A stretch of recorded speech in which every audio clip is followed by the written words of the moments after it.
Thank you मला ही संधी दिलीत आज नॉलेज शेअरिंग घेण्याची. सर वा आपण कधी बोलतो म्हणजे वा म्हणजे काय? आपल्याला खूप चांगलं वाटलं किंवा अचानक सरप्राईज मिळाला तर. बरोबर, परफेक्ट. मी म्हणेन एखादी विनिंग मोमेंट असते तुमच्या आयुष्यात तेव्हा आपण वा बोलतो. एखादी हॅपी मोमेंट आली आपल्या आयुष्यात तेव्हा आपण वा बोलतो. किंवा आपण एखाद्या सहलीला गेलोय, कुठेतरी फिरायला गेलोय आणि निसर्ग आपल्या समोर अशा पद्धतीने दिसतोय, जसा ताजमहाल तुम्ही बघितल्यानंतर लगेच तुमच्या तोंडात येतो वाह ताज. कसं आहे ते? आज तुमच्या समोर मी 4 वा घेणार आहे, ज्याच्यामध्ये पहिला आहे वाचा. मी म्हणेन श्रीमंत होण्यासाठी प्रत्येकाला वाचलं पाहिजे. आज जेवढी सक्सेसफुल लोक आहेत तुम्ही बघाल तर त्यांचं वाचन खूप आहे. आपण जो व्यवसाय करतो त्याचं नॉलेज आपल्याला असणं गरजेचं आहे, त्याच्यासाठी आपल्याला वाचन महत्वाचं आहे, तर आपला बिझनेस ग्रोथ होतो. नेक्स्ट, ज्ञान वाढवलं तर आपल्याला यश गाठता येतं, त्याच्यासाठी सुद्धा तुम्हाला रीडिंग गरजेचं आहे. कायझेन सारखं पुस्तक आहे मी म्हणेन, किंवा द मॅनेजमेंट गुरु शिवाजी महाराजांच्यावरती पुस्तक लिहिलेलं आहे, विश्वास पाटील आहे त्यांचं, ते वाचा. आयुष्यात मी म्हणेन तुम्ही सक्सेसफुल होण्यापासून तुम्हाला कोणीही थांबवू शकत नाही. वाचाल तर वाचाल. मी म्हणेन पुस्तक आणि माणसं लगेच कळत नाहीत, त्यांना वाचावं लागतं, आणि हे सुद्धा कालच मी वाचलंय.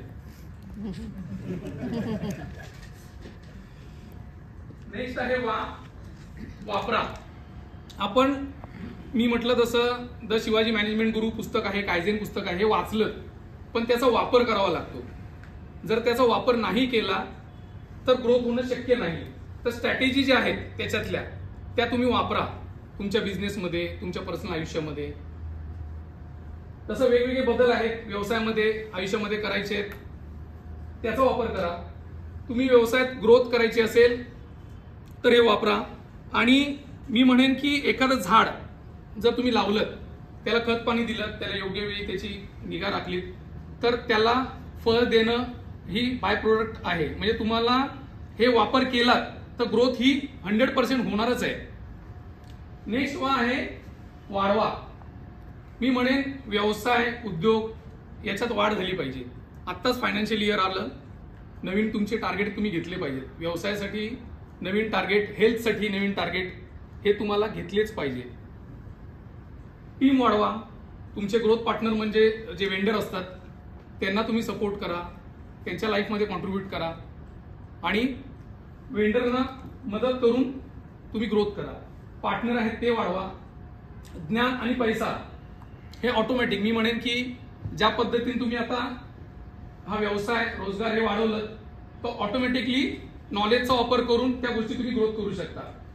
रिस्पेक्ट आणि स्टेटस. मी म्हणेन बऱ्याचशा गोष्टी आपण माणसाला जज करतो ते त्याचं राहणीमान, मुलं कुठल्या शाळेत जात आहेत, ते राहायला कुठे आहेत, गाडी कुठली वापरत आहेत, त्यांचं राहणीमान कसं आहे, याच्यावर. मी म्हणेन सिबिल, जे आता आपण आर्थिक स्तर काय आहे, लोन मिळण्यासाठी जे सिबिल गरजेचं असतं, तर तिथे कळतं की तुमचं स्टेटस काय आहे, तर त्या स्टेटसमध्ये तुम्ही ग्रोथ करा. वाटा. चौथा जो वा आहे तो म्हणेन की तुम्ही ज्या गोष्टी आता शिकलाय, ज्या गोष्टी नॉलेज तुम्ही वापरलंय, आता ते लोकांमध्ये वाटायची वेळ आलेली आहे. मग आपले कनेक्ट जे आहेत, जसं आता नितेश पाटील इथे आहेत, मॅक्झिमम देण्याचा प्रयत्न करतात, तर ते कनेक्ट तुम्ही लोकांमध्ये शेअर करा, तर ग्रोथ होईल. नेक्स्ट आहे रिस्पेक्ट. आपलं ज्ञान वाटा. जसं अरुण देशमुख सर आहेत, ॲडव्होकेट फील्डमध्ये आहेत, जेवढं प्रत्येक म्हणजे आज त्यांचा डेली एक व्हिडिओ येतो, यूट्यूब त्यांचं चॅनल आहे आणि डेली एक व्हिडिओ ते अपलोड करतात. म्हणजे त्यांच्याकडे नॉलेज जे आहे ते लोकांपर्यंत पोहोचवत आहेत. ते प्रत्येक गोष्टीवरती, प्रत्येक तुम्हाला जे काही नॉलेज पाहिजे त्याच्यावरती ते लोकांमध्ये आता शेअर करतायत आणि शेअर करून सुद्धा चांगल्या पद्धतीने त्याची वाढ होते. लोकांना रिस्पेक्ट द्या. म्हणजे जे आपल्याकडे कामाला लोक आहेत त्यांना तुम्ही रिस्पेक्ट द्या.